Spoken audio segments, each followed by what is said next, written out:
Hey guys, আসসালামু আলাইকুম। It's me মোহনা। চলো আজকে নাগা ড্রামস বানাই আমরা। নাগা ড্রামস বানানোর জন্য আমাদের লাগবে এখানে চিকেন লেগ পিস, পাশাপাশি আমি অন্য পিসও নিয়েছি, আর লাগবে মেইন যেটা বোম্বাই মরিচ। তারপর আমরা এখানে বিভিন্ন মশলা দিয়ে ম্যারিনেট করে নিচ্ছি। কি কি দিয়েছি নিচে লেখাই আছে, দেখতেই পাচ্ছ। আমার আসলে দেওয়ার সময় মনে ছিল না, তাই নিচে লিখে দিয়েছি। তারপর আমরা সব কিছু দিয়ে মেখে কয়েক মিনিটের জন্য রেখে দিয়েছি।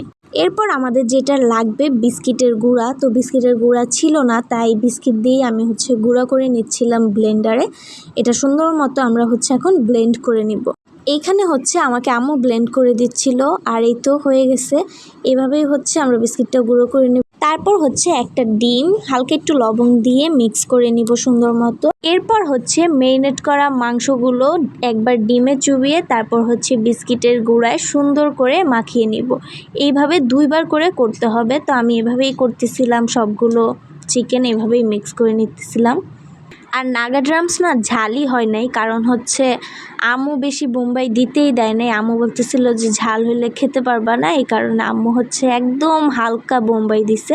তবুও বোম্বাইয়ের একটা ফ্লেভার আসতেছিল, অনেক মজা লাগছে। এই তো আমি এখানে সবগুলো চিকেন ঠিক দুইবার করে ডিমে আর বিস্কিটের গুঁড়ায় মিক্স করে নিচ্ছিলাম। তারপর আমরা চিকেনগুলোকে 30 মিনিটের জন্য ফ্রিজে রেস্টে রাখবো।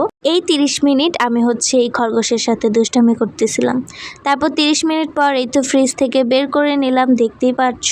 এখন সবগুলো চিকেন সুন্দর করে ভেজে নিব। আর হ্যাঁ, তখন কিন্তু চুলার আঁচ একদম কমিয়ে রাখতে হবে। আমি প্রথমে ভুল করে ফেলছিলাম, প্রথমে আঁচ অনেক বেশি বাড়াই দিছিলাম, কিন্তু পুড়ে যায়নি, কালারটা অনেক সুন্দর আসছে। এদিকে আমার ভাই খাচ্ছিল, ওকে বলছে অনেক মজা হয়েছে। তারপর এই তো আমিও খেলাম, আর ভিতরে কিন্তু অনেক সুন্দর করে কুক হয়েছে, দেখতেই পারতেছো। যদিও বেশি ঝাল হয় নাই, কারণ তো বলছি।